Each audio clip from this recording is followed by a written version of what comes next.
Donc oui, merci beaucoup. Hein. C'est une rare occasion que j'ai eue de visiter la Normandie et c'est assez impressionnant quand même. Donc merci beaucoup de m'avoir invité. On m'a demandé de parler sur le rôle de l'IRM dans le choix des traitements des boiteries de pied. Et donc je vais mettre en contexte un peu l'IRM d'abord, si vous voulez, parce que il faut bien qu'on se réalise que l'IRM est une technique d'imagerie qui est totalement différente à ce qu'on connaît et que Dr Bertoni a présenté d'avant. Donc ça n'a rien à voir avec une densité de tissu qui fait l'atténuation des rayons radiographiques, comme la radiographie. Ça n'a rien à voir avec l'impédance acoustique non plus.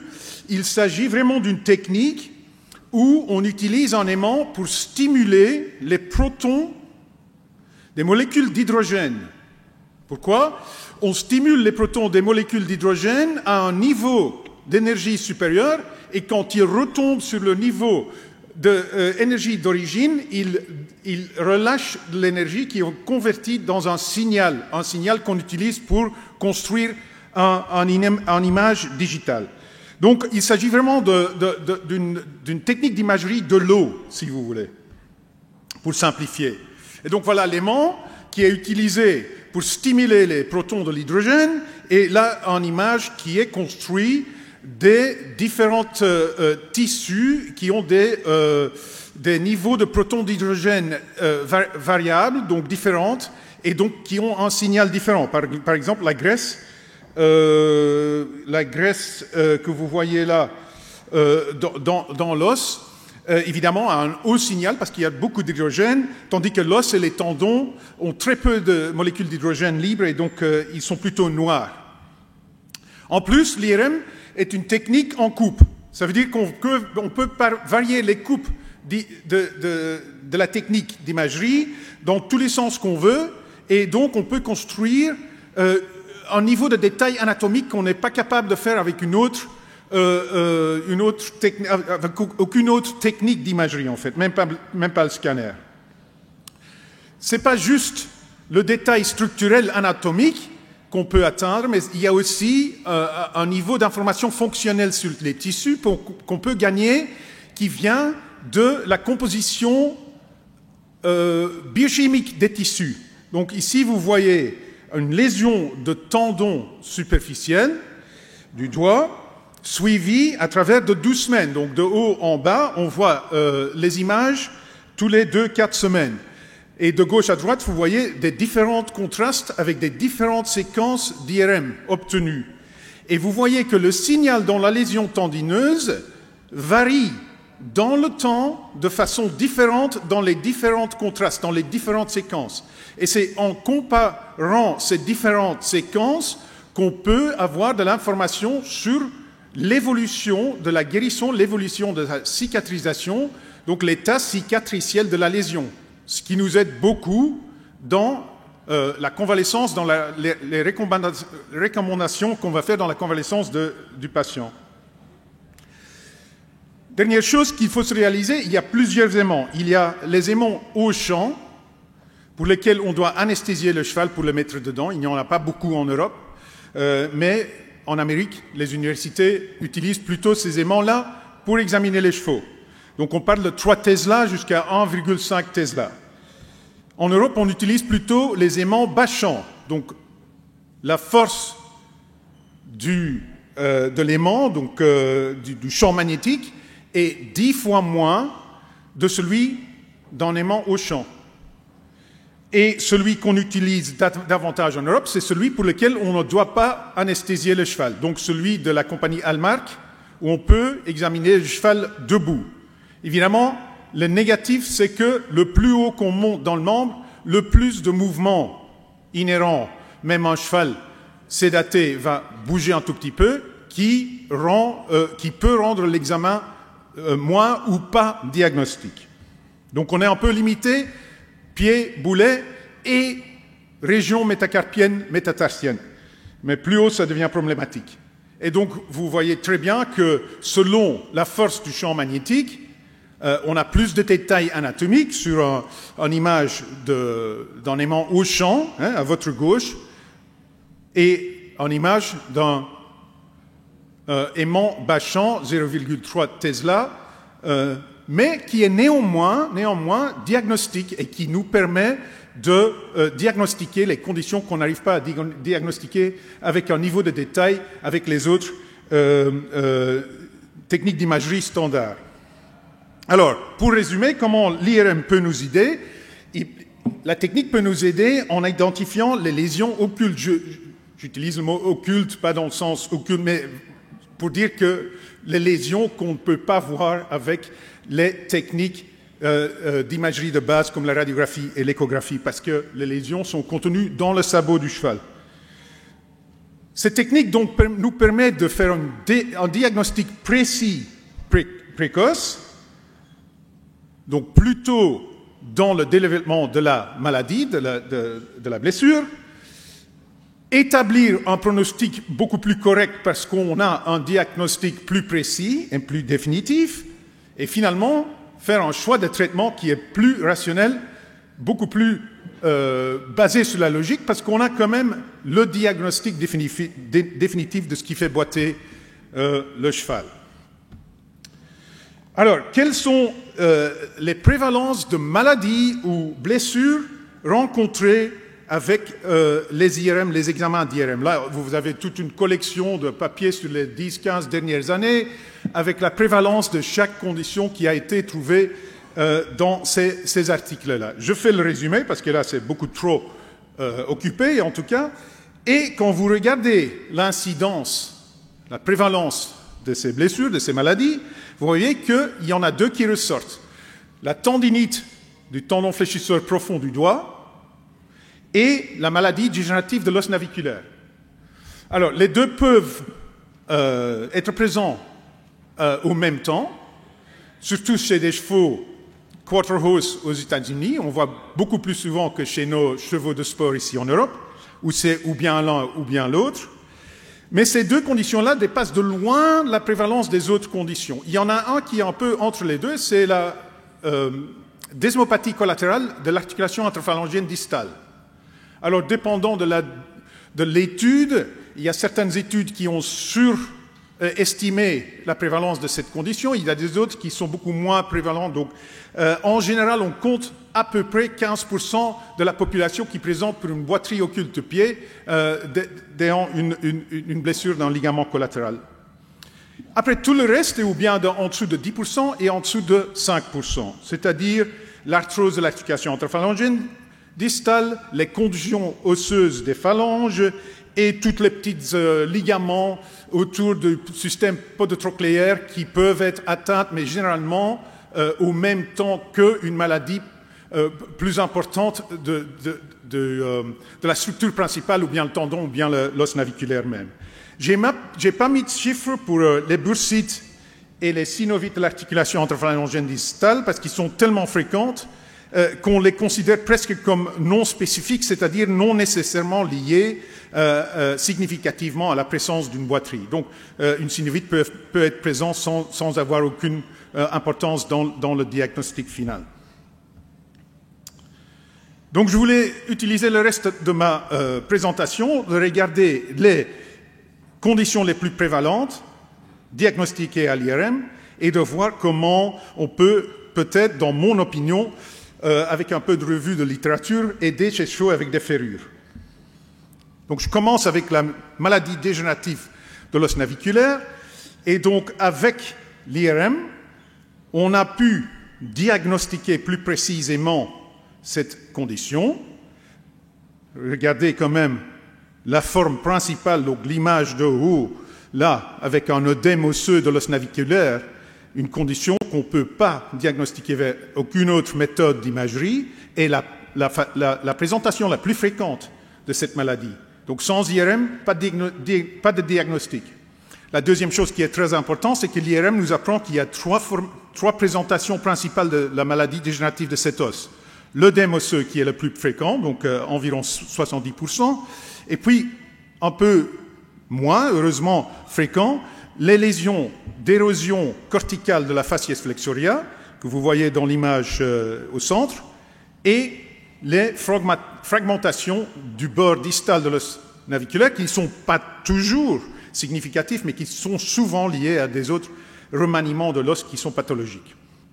Et donc, le pronostic est très très différent entre ces trois formes, comme vous pouvez voir, ici basé sur une étude récente de 550 chevaux qui est sortie l'année passée.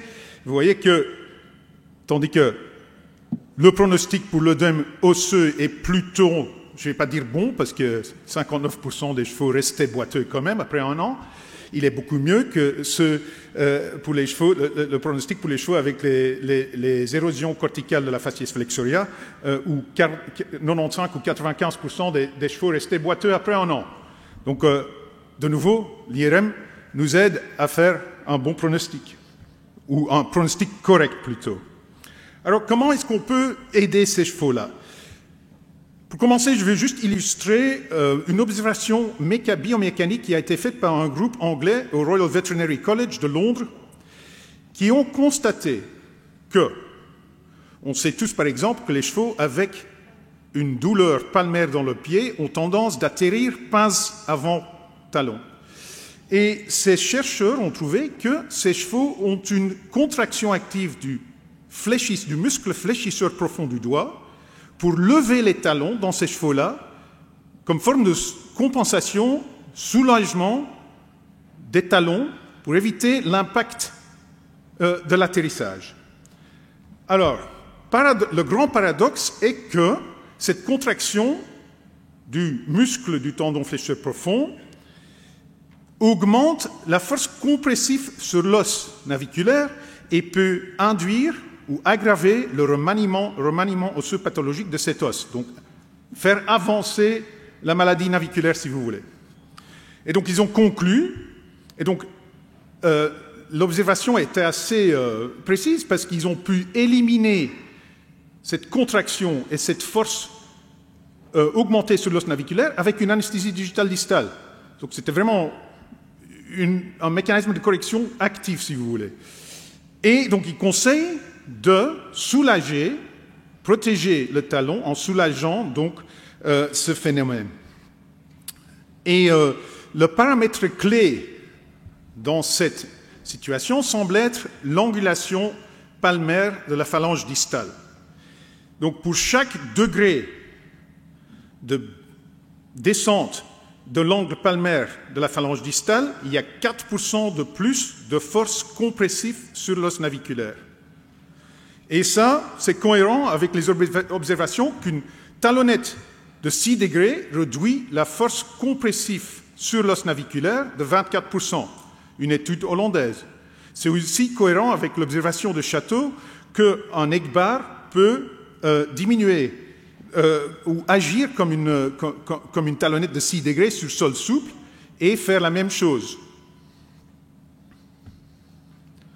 Alors, comment est-ce qu'on peut aider basé sur ces observations-là, des chevaux avec la maladie dégénérative de l'os naviculaire, avec une pince courte pour réduire l'extension de l'articulation interphalangienne distale et réduire la tension dans le tendon fléchisseur profond, en mettant un bon rolling en pince pour réduire le bras de levier sur l'articulation interphalangienne distale et en élevant les talons pour réduire la force compressive sur l'os naviculaire. Ça, on peut faire avec une talonnette sur sol ferme, ou avec un egg-bar sur sol souple. Ou, si le cheval est utilisé sur les deux, pourquoi pas faire la combinaison des deux et avoir les effets bénéfices des deux avec un egg-bar compensé, mon fer préféré pour cette situation. Et donc, vous connaissez tous le principe de favoriser la descente, ou disons, empêcher la descente avec une couverture, ici avec un egg-bar ou avec des oignons, la descente des talons, ce qui est similaire à l'effet d'une talonnette sur sol dur. Attention quand même, parce qu'un egg-bar n'est pas la solution universelle. Parfois, on peut aggraver la boiterie, surtout sur les chevaux, avec des soles plates, des barres très prononcées et des faibles talons. De même pour les talonnettes, est-ce qu'ils sont universels? Sans doute pas. Il y a des gens qui pensent que la force d'impact est augmentée quand on met une talonnette, augmentée dans les talons, et que ça peut avoir des effets secondaires sur l'affaiblissement des talons et les tubules ou les tubulures de la paroi du sabot. Néanmoins, c'est une des seules ferrures où je peux voir une amélioration visible ou visuelle entre avant et après ferrage. Donc, si c'est peut-être un peu difficile de distance de regarder les différences, et malheureusement on n'a pas mesuré ce cheval, mais chaque fois qu'il venait en fin de ferrage pour une nouvelle ferrure, après il était mieux. Donc ça, malheureusement c'est un peu rare comme observation, hein? C'est pas souvent qu'on voit une amélioration immédiate avec un fer, comme on a vu ce matin, mais néanmoins dans ce cheval-là c'était possible avec un fer compensé, donc plus haut en talon. Je passe sur la deuxième condition, la tendinopathie du fléchisseur profond. Encore quelque chose qui est très difficile à diagnostiquer avec des autres imageries.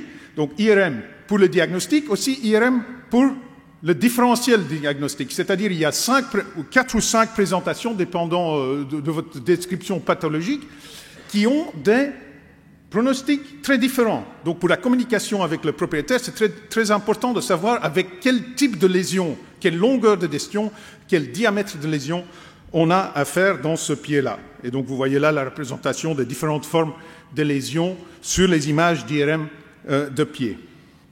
Alors, pour intervenir de façon biomécanique, il faut qu'on je pense que tout le monde connaît ces dessins, mais il faut se baser sur le fait, sur la connaissance que le tendon fléchisseur profond est sollicité maximalement à la fin de l'appui, c'est-à-dire au moment de la propulsion. Donc à 50% de l'appui, on a donc l'amortissement maximal avec l'extension du boulet maximal. À la fin de l'appui, au moment de la propulsion, c'est l'articulation interphalangienne distale qui est en extension maximale, donc le tendon fléchisseur profond qui est étiré maximalement. Et donc ça a rendu très populaire la technique de jouer avec des cales pour changer les angles articulaires, soit de l'articulation interphalangienne distale directement et indirectement par là du boulet, pour soulager un tendon ou l'autre. Donc, si on augmente les talons, on réduit la tension dans le fléchisseur profond. Si on augmente en pince, on réduit, soi-disant, la tension dans le superficiel. Mais il y a un groupe en Allemagne qui fait beaucoup de recherches sur ça. Il faut d'abord déjà dire qu'on a remplacé ces talons par des couvertures en pince ou en talon, une barre, des oignons, et que le lien n'est pas toujours exact. Ils ont trouvé là en Allemagne qu'il faut des cales entre 10 et 20 degrés, ça veut dire 2 à 4 cm d'augmentation de talon ou pince, ce qui n'est pas pratique pour un cheval. Ils ont aussi trouvé que les couvertures en pince n'ont aucun effet sur l'angle du boulet. Donc, quelle ferrure pour une tendinite ou une tendinopathie du fléchisseur profond? On est dans les mêmes solutions que pour la maladie naviculaire dégénérative. Donc, en fait, c'est plus ou moins le même diapositive que j'ai montré avant. Ma conclusion est que le fer Egbar compensé fait une bonne combinaison des bénéfices sur sol dur et sol mou. Encore une fois, attention, ce n'est pas la solution universelle. Par exemple, ici, un cheval qui a diagnostiqué avec une tendinite du fléchisseur profond du doigt qui va de l'articulation interphalangienne proximale jusqu'aux phalanges distales. Après 3 mois de repos, 2 ferrages avec un fer Egbar et talonnette, vous voyez que le cheval a beaucoup plus de croissance en pince qu'en talon. Et malheureusement, les rapports biomécaniques dans le pied sont pires qu'avant. Donc, pas surprenant que l'état cicatriciel de la tendinopathie n'a pas avancé. Et donc, ça me fait dire qu'il y a certains chevaux avec tendinopathie du fléchisseur profond qui, bizarrement, semblent avoir plus de croissance de la corne en pince qu'en talon. Et si on n'est pas vigilant, qu'on peut finir, et ce n'est pas la première fois que je vois ça, avec un angle palmaire de P3 qui s'aggrave de plus en plus. Et qu'on sait seulement si on fait des radios comme ça.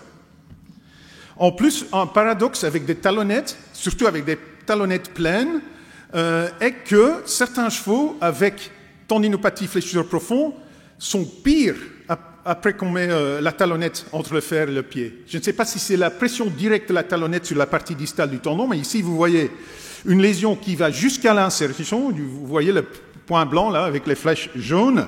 Et ce cheval-là, il est pire quand on met une talonnette. Donc si on met une talonnette, il faut être prêt à l'enlever ou le faire enlever à la maison. Si on reçoit l'appel du propriétaire, le cheval est pire, qu'est-ce que je fais? Et ça m'est passé déjà plusieurs fois. Un bizarre paradoxe. Je passe sur la troisième condition, desmopathie collatérale de l'articulation interphalangienne distale. De nouveau, quelque chose qu'on distingue avec l'IRM, très difficile avec l'échographie. Et de nouveau, plusieurs formes de présentation de cette condition. La forme osseuse, la forme ligamentaire, l'antésopathie, la desmopathie.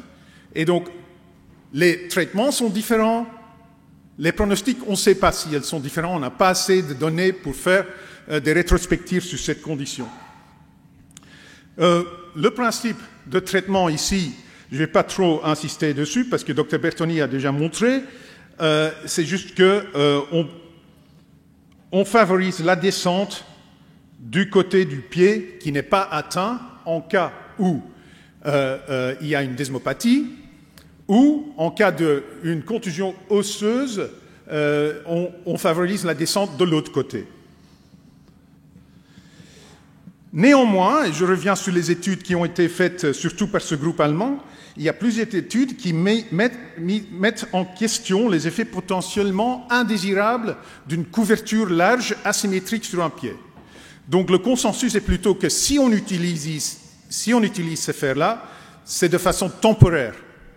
Et 3 ferrages et après on arrête. Ou bien on ne le fait pas au début et on le fait seulement quand le cheval recommence à travailler pour protéger le ligament cicatrisé. Donc j'ai ajouté une condition qui n'est pas nécessairement dans le pied, mais qui est quand même diagnostiquée avec l'IRM et où le ferrage est très important. Donc la desmopathie proximale du ligament suspenseur du boulet. Et quand je travaillais à Caroline du Nord, c'est vrai qu'on utilisait surtout l'aimant haut champ pour diagnostiquer cette condition. Pourquoi? Parce que l'aimant bas champ est tellement sujet à artefacts de mouvement que ça rend beaucoup d'examens non diagnostiques ou peu diagnostiques.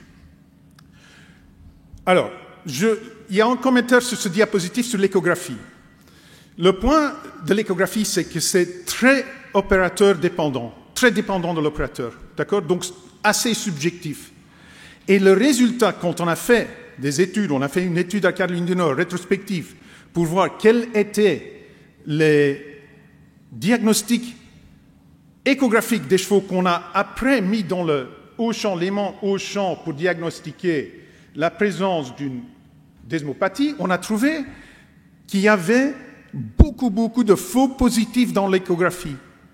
Donc beaucoup de gens ont tendance à vouloir trouver quelque chose à cet endroit sans être absolument sûr. Et je vous laisse interpréter ces chiffres comme vous voulez, mais suffit à dire que c'est une technique qui est très opérateur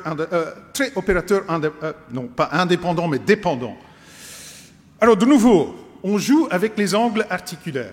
Mais comment est-ce qu'on joue avec les angles articulaires? J'avoue que, ayant travaillé 15 ans en Angleterre, que je venais ici avec le sens que le fer de choix pour une desmopathie proximale d'un suspenseur, c'était le fer Egbar, le fer en œuf, surtout pour les postérieurs. Alors je me suis vite rendu compte que c'était presque une faute professionnelle en France de faire ça. Donc j'étais bien étonné et content de voir cette présentation hier. Parce que la théorie est qu'une couverture en pince est la meilleure façon de faire monter le boulet et soulager le suspenseur. Michael, oui. 5 minutes. D'accord. Alors, est-ce que j'étais là? Oui, attends, il faut que je reprends le soulagement. Ah oui, d'accord. Ah bon, donc le principe, c'est on fait descendre le talon dans le sable et puis ça va faire remonter le boulet. Alors, attention, parce que j'ai mis plein de références de la littérature autour des commentaires que j'ai mis là, parce qu'il y en a plein qui contestent cette observation. Et je pense que c'est mieux de les lire dans la littérature parce que je n'ai pas le temps là, mais il y a des observations assez étonnantes là. Donc, par exemple, ici, le point final, une pince couverte n'a aucun effet sur l'angle du boulet. Surtout si le pâturon est long, jointé et bas jointé, dans les antérieurs et dans les postérieurs. Et Sébastien Corr a montré, avec 2 études, que la pince couverte avait des études dynamiques, cinématographiques, que la pince couverte avait aucun effet sur l'angle du boulet. Alors, il y a 2 semaines, j'étais à une présentation au BIVA du professeur Denoy. J'étais étonné d'entendre lui dire, et c'est de ma faute parce que je n'étais pas au courant qu'il disait ça maintenant, que pour lui aussi, l'effet d'une pince couverte dépend de la conformation du membre distal individuel. Donc, la pince couverte n'est plus la solution universelle pour tous les chevaux avec desmopathie proximale du suspenseur. Il a montré le fer qu'il utilisait là dans les chevaux long jointés. Il l'appelle un suspensor onionyx, et quand je regarde la forme de ces suspensors onionyx, pour moi, il est plus proche d'un egg-bar que d'un fer suspensorix. On peut être aussi guidé par la clinique, dans le sens que, ici, un exemple, comme on a vu dans la présentation hier, un cheval avec des problèmes chroniques de desmopathie bilatérale proximale du suspenseur, et quand il a des mauvais jours, quand il est plus boiteux, il fait ça. Donc il se soulage en élevant ses talons. Et on peut le soulager en mettant des talonnettes sur ce cheval. Ah, donc, le cheval nous montre ce qu'il veut pour l'aider. Et pour moi, donc, mon fer de choix, encore une fois, et ça semble un peu toujours le même refrain, je crains, mais c'est le leg bar compensé, même avec une talonnette si nécessaire, en cas sévère comme celui-là. Donc, j'ai plus le temps, donc je passe par le kératome et le clou de rue. Je vais quand même dire une chose sur le clou de rue. L'IRM, dans mon opinion, est indispensable pour le clou de rue dans la phase aiguë. C'est la seule forme d'imagerie qui peut nous dire quelles structures ont été atteintes si le clou est potentiellement catastrophique pour la survie du cheval et pour la continuation de la carrière du cheval, et c'est la seule technique qui peut nous aider à faire le triage préchirurgical en décidant quels chevaux ont besoin d'une exploration chirurgicale par dorsoscopie et quels chevaux peuvent être traités de façon conservative. Donc, chaque fois qu'on a l'occasion de le faire, on essaie de pousser les gens vers un IRM d'urgence quand ils viennent avec un clou de rue aigu. Et on a eu des résultats assez bien. Depuis 2015, on a eu 9 chevaux avec clou de rue sur lesquels on a fait un IRM. 6 ont retourné à leur travail, niveau de travail monté d'avant. Donc, mon dernier diapositive. Alors, on a beaucoup parlé comment on peut aider ces chevaux avec syndrome podotrochléaire, tendinopathie du fléchisseur profond, ligaments collatéraux, etc. Les conditions les plus sérieuses dans le pied qui font boiter. Et on est toujours plein d'espoir, et la verre est toujours moitié pleine, pas moitié vide. Mais si vous regardez les résultats de cette étude sur 550 chevaux qui est sortie l'année passée, où ils ont tout essayé pour essayer d'aider ces chevaux et traiter ces chevaux, vous voyez que les chiffres qui indiquent la présence d'une boiterie persistante après 1 an de traitement sont effrayants. Ils sont tous au-dessus de 50%, au-dessus de 60%. Et même dans les cas de maladies naviculaires avancées, 95%. Donc, il faut être optimiste, mais il faut aussi être réaliste. Et je pense pas être trop déçu si on trouve que le traitement qu'on prescrit, les choses qu'on essaye, ne marchent pas. C'est la nature des choses. Donc, merci beaucoup pour votre attention.